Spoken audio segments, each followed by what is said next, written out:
this puppet show stays on because of you fools.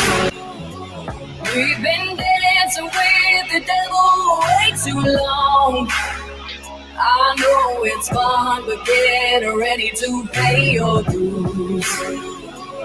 Oh God, come back home.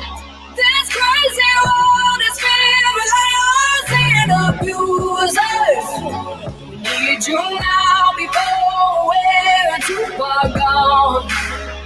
I hope one day they finally see the truth.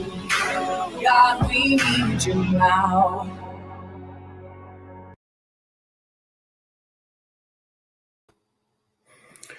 Well, hello, folks. Good to see you all.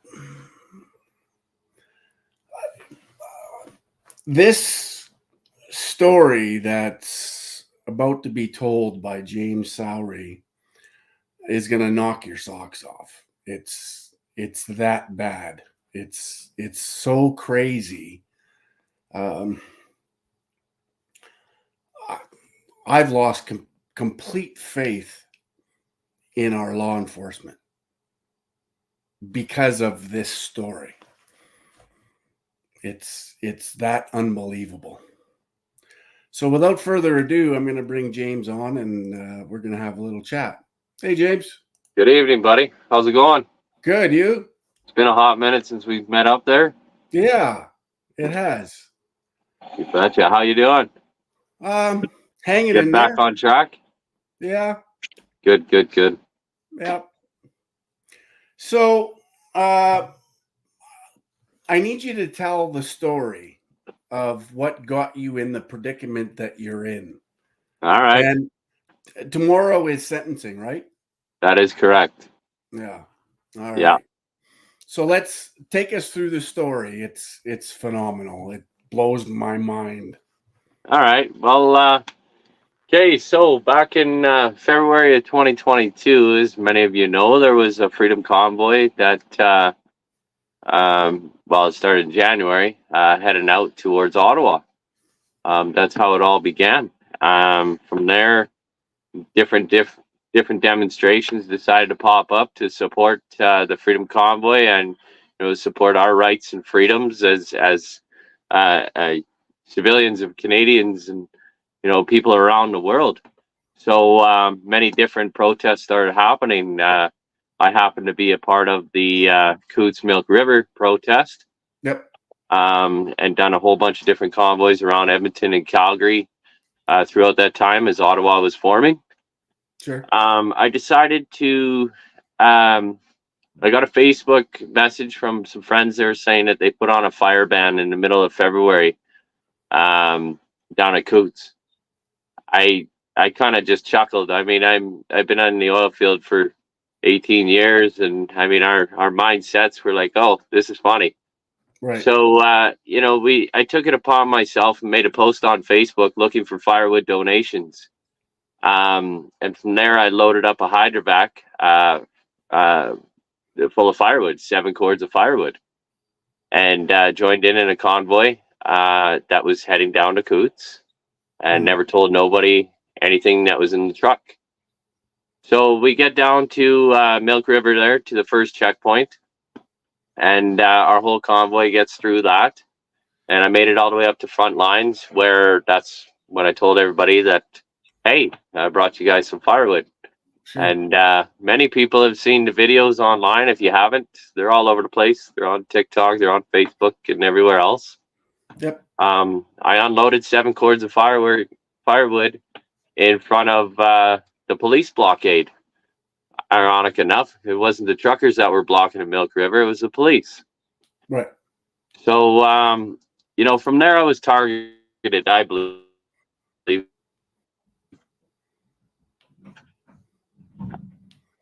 I mean, I can only speak for myself, but I believe I was targeted right from there because... You still there? Yeah, you're breaking up a little bit. You still... Okay, can you hear me now? Yeah, I got you now. Are you guys on the internet and stuff? Okay, Yep. So yeah, I unloaded the firewood in front of the officers and parked right front lines. From there, I joined in all the festivities and stuff. You know, I had kids come up to the truck honking the horns. People, you know, tons of support, the laughter, the smiles. Just everybody was so happy and so loving. It was just amazing. You know, I even went up and spoke to some officers that I felt at the time were, you know, with us. That Sure. turned out to be the wrong aspect at the end of the day. And yeah, so we'll fast forward to February 9th, when everything went down. Or sorry, February 14th. It was Valentine's Day. And that's when I got a call to go back to work. So I decided, you know, my time there was finished. There wasn't much more I could do. I mean, I was just sitting in the front. There was other people willing to take my spot. It was time for me to go. So I loaded up my truck and pulled out of front lines and got out of the protest and pulled over on the side of the road. I parked the truck on the side of the road and proceeded to do my pre-trip and post-trip inspections in my logbooks, required by law for any commercial driver. And from there, I looked and I could see the check stop that was originally there right from the get-go. There was one officer parked in the median, halfway in the median in the fast lane. There was a pylon on the white dotted line separating the fast lane and the slow lane. The slow lane was wide open, and then pylons going on from there into the ditch. The police car that was parked in the northbound lanes was facing west, so it was not pointing in the direction of traffic of any sort. During the trial, they said that everything was aimed that way due to a bolo, is what they called it. Be on the lookout for. I have no idea what that was about, or if that was just a made up story, or what. It never transpired into anything after my trial. Right. Anyways, the officer was sitting in his car at the time when I was doing my logbooks and my inspections. From there, I proceeded to grab gears, take off, head towards this check stop. And the officer got out about 10 seconds before I got to the check stop and gave a waving hand gesture, just like this. I took that as a sign of goodbye and made my way through. As I went through the check stop, my front steer tire on the driver's side hit that pylon that was on the white dotted line. That pylon was about, I don't know, I'm going to say somewhere around 4 feet from behind the car. And the officer was standing by his driver's door. This was an SUV, so there's another set of back doors behind it, plus the ass end of the SUV. So I would say it was at least 15 feet away from me. Once I hit the pylon, the police lights came on immediately, and they started pursuing me. I pulled over immediately, got out of the truck, and went down on my knees. They asked me why I got out of the truck and went down on my knees. Well, 2 days prior to me leaving the protest, the police officers yanked out a guy out of a burgundy Peterbilt and stripped his truck apart and found nothing. There was nothing in his truck. I didn't want that happening to me. I wanted to go home. I was done. I want to go see my family and go to work. Right. Anyways, we'll fast forward here now to the trial, how it all went. So where I was parked, the evidence, the testimonies, they used a laser measuring device saying that I was parked 351 meters from that check stop, from that pylon. This truck that I was driving is a 50,000-pound tri-drive hydrovac with 18 gears. Sure. Okay. They testified that I was doing 100 kilometers an hour. One officer said I was doing 80 kilometers an hour, and the other one said I was doing highway speeds. Yeah. Anybody that drives rigs, big rigs, I think can admit you're not getting that truck up to 80 or 100 kilometers an hour in 351 meters. Right. They also, I testified that he made this waving hand gesture. They never objected that. He testified he made a waving hand gesture and couldn't remember what it was. From there, I went into a jury trial. when I was arrested, I was in jail for 8 hours. They gave me my release papers after the first 2 hours, and they still held me in custody. So that was against my constitutional What were right. you charged with? Assault with a weapon and dangerous driving. Oh. Yeah. Oh. So allegedly, the weapon is the hydrovac, and basically, I assaulted a pylon. I have evidence which I'm going to use in my appeal, so I will not talk about the new evidence here. Sure. Yep. But we are appealing it. We are going right to the end. So, Good. Yeah. So you ran over a pylon? I ran over a pylon. No officers were assaulted. No police cars were ever hit. No marks on a police car. No damages to infrastructure or highway. Right. Nothing. Unbelievable. No. So this is the life we're living in, and like I want to touch a little bit on Chris Carbert's bail hearing. So it was denied, as most people know. They were doing some findings, a little bit of evidence came out and whatnot. Their charges is conspiracy to murder RCMP. When I heard the evidence and all this stuff, and any video recordings or anything that I heard in the trial, it was if the officers step in to do something, we are ready to defend ourselves. That's the basic translation of what was said in the court. To me, that's not that is defending yourself if something goes down. That is not making threats or enticing or making a plan of any sort. That is conspiring to commit. That's not conspiring, whatever. No. That's literally an Albertan talking. That's how we talk. So I have no idea how their trials are going to go. I mean, I was not physically there. I was not involved in their case. But I will say this: they're held in remand for, I believe it's 714 days today, without bail, without a trial, and without a conviction. That's pathetic. I don't know if you heard about the guy in the Edmonton legislature that went in and threw Molotov cocktails and all that stuff, and he was released on bail in 24 hours. Oh. So anybody that says that this is not political need to really think hard. Our cases in this are 100% political. So where are you at with your case? With my case now, I head into sentencing here actually tomorrow morning at 10 a.m. Where they will decide. The Crown is seeking 12 to 18 months in prison. And my lawyer is going to fight for house arrest. That's what we're going to fight for. Okay. From there, I will be. I have my bail application or my appeal application ready to go. Yep. And we'll be submitting that. And then once that gets approved, we'll be heading into appeals court and higher up from there. So, like a lot of people need to realize, Coots and Milk River were federally charged. Ottawa was provincially charged. Okay. So it's a little bit different there as well.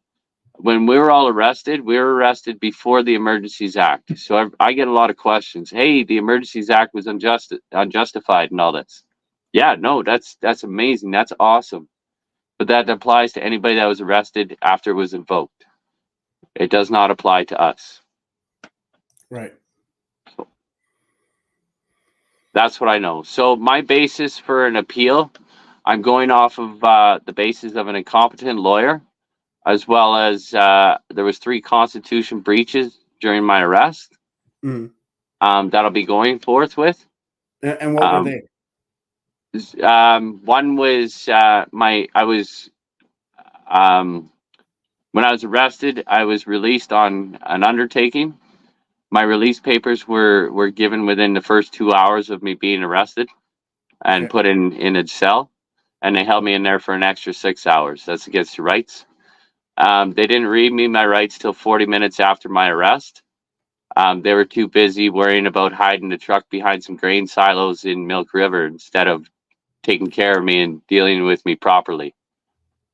As well, instead of hauling me to the Milk River detachment or the Coaldale detachment, they decided to haul me out 45 minutes away to Raymond detachment. During my trial, those 3 constitutional breaches were brought up, and the judge waived them. When I selected my first lawyer, I picked her out of the yellow pages while I was in jail. I've never been in trouble in my life. I have no idea how this system works, Right. or anything of the sort. I went with it. I never met my lawyer till the day of the trial. There was a couple of emails, I believe 3 or 4 emails exchanged between us, and other than that, that's it. So that's all I know. The evidence that was provided in the trial to the jury was a reenactment photo that was taken 2 weeks before trial in Sherwood Park, with the officer standing beside his car and a pylon at his feet. That was not how the check stop was set up whatsoever. And it wasn't entered as evidence, I'll make that clear. It was to show the jury how this officer usually sets up his check stops. Well, the jury's seen it. Doesn't matter if it's evidence or not.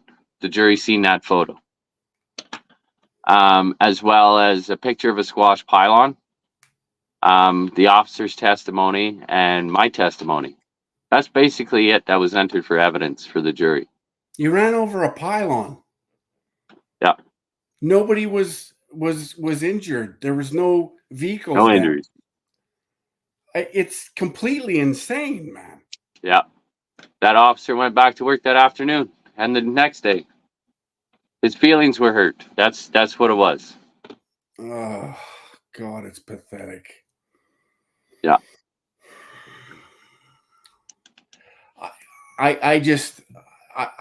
I'm a little awestruck by the story that you're telling, because It's like a Hollywood movie. It is. I was in law enforcement for 25 years. I worked inside a prison. And I can tell you that I'm embarrassed for these cops. I'm completely embarrassed for these cops. It's thoroughly disgusting that you would be charged for assault when you ran over a pylon. It's completely insane. I don't deny that one bit. Like I said, I've never been in this or anything like that, but I've never thought it would come to this. Watching these pedophiles, rapists, murders, people actually vandalizing the infrastructure, shit like that, and they're out reoffending, doing it again. Yes. I've been out on conditions for the last 2 years and never breached one condition. Right. Not one. Right. I don't understand, and now they want to try and put me in prison. Yeah. This is all political. 100%. Absolutely. It's political. You guys are being scapegoated as political prisoners. It's to justify what Trudeau and the Liberal government have done. They know they're wrong, and they want to find the last straw to pull to save faith. It's 100%, like you said, political. Yeah, 100% it is. It's disgusting. It's thoroughly disgusting. So that leads me to the next commentary, where the Buffalo Party in Saskatchewan is prepared to get rid of the RCMP and go to local policing, because the RCMP, as far as I'm concerned, is a political arm of the Trudeau government. 100%. That's what they are. 100%. They work for the federal government. It's labeled all over the cars. They have the Government of Canada sticker on the side. They have RCMP logos down the side. It is 100% federal government. Yeah, absolutely it is. And it's disgusting. Yeah. We've been slowly phasing out RCMP, like I'm sure you've heard in Grand Prairie and stuff like that. And, it's slowly coming around the rest of the parts of Alberta. A lot of people are done, especially with the RCMP. We want local police to to do law enforcement. We want our neighbors that police our streets, right? 100%. 100%. Yeah. And that's the argument that we're using with the Buffalo Party in Saskatchewan. Yeah. We want local people to police our local areas because those people understand who we are as people. And that's what it's going to take. Most of these RCMP are parachuted in from all over Canada. They get transferred everywhere.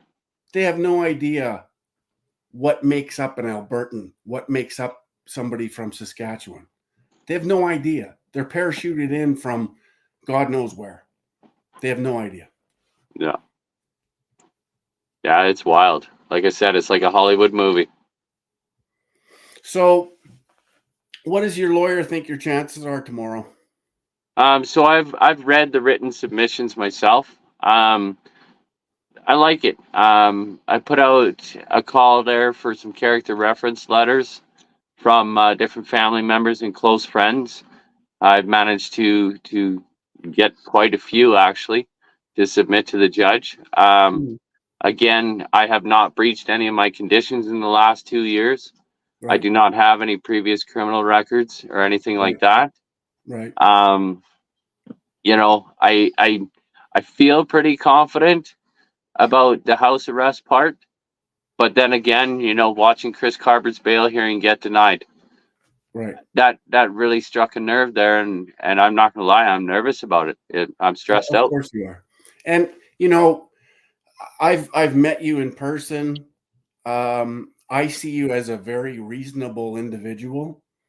I see you as somebody who's logical and reasonable. You're not out there to hurt anybody, obviously. Yeah. It blows my mind. This Yeah. Our system is so completely fucked. It is. It's been a rough time. I'm a single dad of 2 kids. I got a daughter yeah. that's 16, and I mean, anybody that knows about teenagers, it's a rough time. You know, my son is 10 years old, so it's been a ride here for the last couple of years. Right. You know, pretty stressful. You know, and I had to try and explain to them here what's going to happen tomorrow, and you know, it's surreal. It's surreal, and the government thinks that you know, laying more punishments to these people is going to solve the problem. Right. My personal beliefs, I mean, looking at the prison system or how it is now, I mean, if you go to jail, let's say an addict or on crack cocaine or whatever, they start feeding you, what is it, methadone or something? Methadone or whatever it is. Instead of actually trying to rehabilitate you and get you back out into the civilization. Right. So I kind of look at that and I'm like, you're sitting here punishing me more, trying to give me more restrictions, more stuff to whatever it is, to make me pay for my sins, in a sense. And is that really rehabilitating me? Is that changing my views to be a leftist? No, absolutely not. Right. What it's doing is it's opening my eyes and seeing the truth here. And you know, wait till my part's done. I'm coming back. I'm not done. Right. You're going to dig your feet in even more. Absolutely. Right.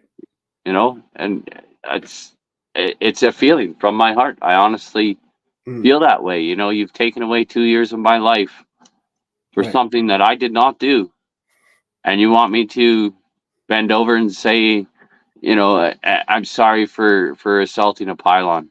I mean, come on. Yeah, it's completely unbelievable. Well, James, I wish you the most luck tomorrow at your hearing. I hope that the judge is reasonable. I hope that he deals with you in a reasonable fashion and gives you house arrest. How long would house arrest be? Good question. I mean, I don't know if it would be the 12, 18 months. Like I said, I've never done this before. I don't know much about it. Right. All I know is what I've learned along the way. Yeah. I'm learning more and more about the justice system every day, and it blows my mind. You know, I would, if I had the powers to change laws and stuff like that, there's many things that I believe needs to be corrected and changed. So I 100%. have no idea. I couldn't tell you what's going to end up being for house arrest. Well, I wish you all the best, my friend. Thank you. I appreciate that. And I appreciate you having me on here and letting me speak about my story. And 100%. It's you know, it goes against every fiber in my body when it comes to the justice system. It goes against everything I've ever. I worked 25 years in prison, and I always treated my inmates respectfully and upfront, and told them the truth. This is completely insane. I just, dude, it's a wow moment. I know. So I don't know. A lot of people ask me like, how do you stay strong? How do you put a smile on your face and all this? Well, it's very simple. I have 2 kids. I stood up for my 2 kids right at the beginning. I'm going to continue to fight for my 2 kids. I'm not going to break in front of Right. my 2 kids. So do you think you were targeted because of the firewood? Absolutely. Absolutely. And actually, Yeah. before I left Edmonton, that was where the convoy started. I went through a yellow light and got pulled over by an officer, and he tried to say that it was unsafe and all this stuff. And I've had my class 1 since I was 18, and I've been driving and I'm 38 years old now. So Right. I've been driving class 1 big rigs for quite a few years. Right. And I explained to him that it was safe to go through this yellow light. It had just turned yellow as I was making the corner, Sure. and he released me. But I was already in the convoy there. I mean, who's to say that he didn't radio down to Coots Milk River saying that, hey, there's a convoy coming and there's a big hydrovac truck coming. Right. You know, I could have been targeted right full of from wood. there. Yeah. So Oh yeah. it was Guaranteed. definitely, I believe I was definitely targeted. Mm. Yeah. Well, again, everybody in this room, there's 185 people watching. Oh, wow. We all wish you the very best tomorrow. Keep us posted. Send me a text at some point when you find out. Yeah, well, you're if I able get to. arrested, they'll haul me off in handcuffs. So, Yeah, they will. yeah. So, I mean, my mom will post on Facebook. I have some admins on my Facebook page as well that will post everything that's going on. I have a lot of people praying, and I appreciate that. I love the support. I appreciate the support. You know, my biggest thing, I guess, to everybody out there is don't stop. Don't get manipulated by the mainstream media or anything like that. You know, follow your heart, listen to your heart, follow the truth. Yes. You know, and stand up, fight back, hold the line. We have no choice. Absolutely. We absolutely have no choice. Yeah. So, well, my thank friend, you very much. God bless you. Be with you, and I guess we'll hear tomorrow what the outcome is. Absolutely. Good luck to you, sir. All right. Thank you. Thoughts and prayers with you. Awesome. All right. You guys have a good night. Thank you. You too, my friend. Bye-bye. God, it's just it's just so disgusting. The guy ran over a pylon. He didn't hurt anybody. He didn't run over anybody. It's just so thoroughly disgusting. I don't know what to say. When I first heard this story, and I went to a fundraiser to help James and somebody else that was being targeted, and this was in Alberta when I met James. And as I said, the guy is the most reasonable fellas that I've probably ever met. And for the RCMP to do this to that individual is just completely disgusting. It's reprehensible. My thoughts and prayers are with James tomorrow at his hearing. Hopefully it ends up where it should end up. It's just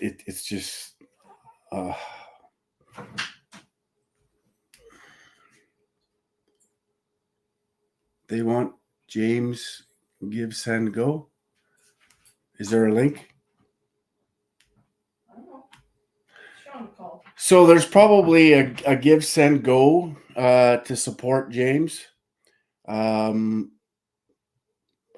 probably have to find it on the website. I don't have the link, unfortunately. But yeah, if you guys can find it in yourselves to support James through this incredibly unfair and unreasonable attack, that would be great. Apparently, it's on the Give, Send, Go website.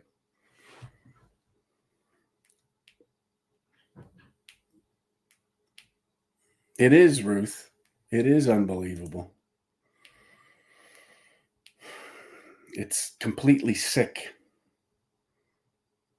And again, I'll say it again, the RCMP has turned into the Gestapo for Justin Trudeau and the rest of his sock puppets.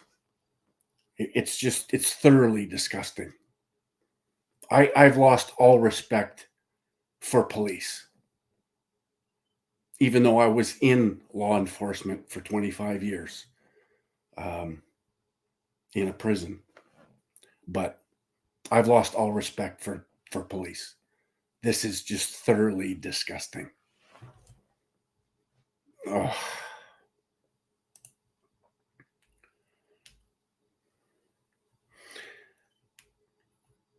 Anyways, I wanted to share James's story because it's so insane. I don't know what else to call it. It's so insane.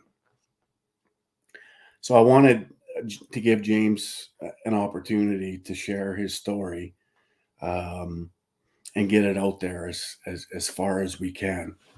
Oh, there it is.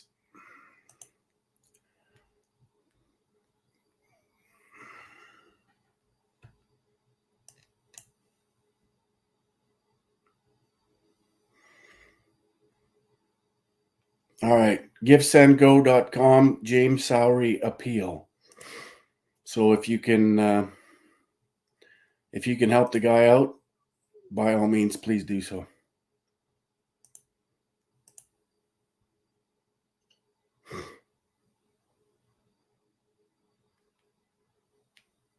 Yeah, Darcy, it sure has. It's all gone downhill. And he's right. You know, these pedophiles and these murderers and people who commit terrorist attacks in Edmonton get released within 24 hours. It's completely insane. If people don't understand that this is political retribution toward people who were standing up for our rights and freedoms, God, which is what the cops are supposed to be doing. They're supposed to stand up for our rights and freedoms. They're supposed to follow the law. I consider these cops to be outside of the law. They're outlaws. It's thoroughly disgusting. Anyway, so that's it. That's a wrap. I wanted to share James's insane story so that everybody possible could be exposed to this complete insanity. So I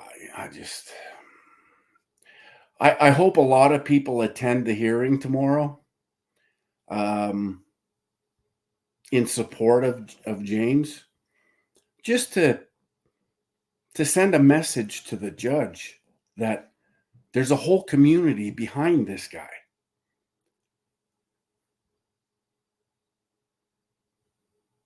It's just so thoroughly heartbreaking. Anyways, that's a wrap. All right. Thanks, guys. Thanks for stopping in and share this out far and wide.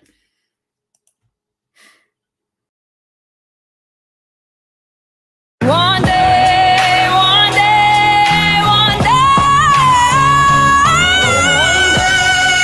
I hope you see the truth.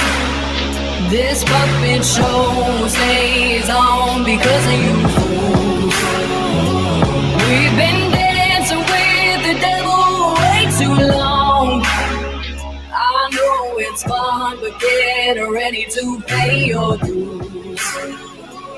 Oh God, come back home. This crazy world is filled with liars and abusers. We need you now before we're too far gone. I hope one day they finally see the truth. God, we need you now.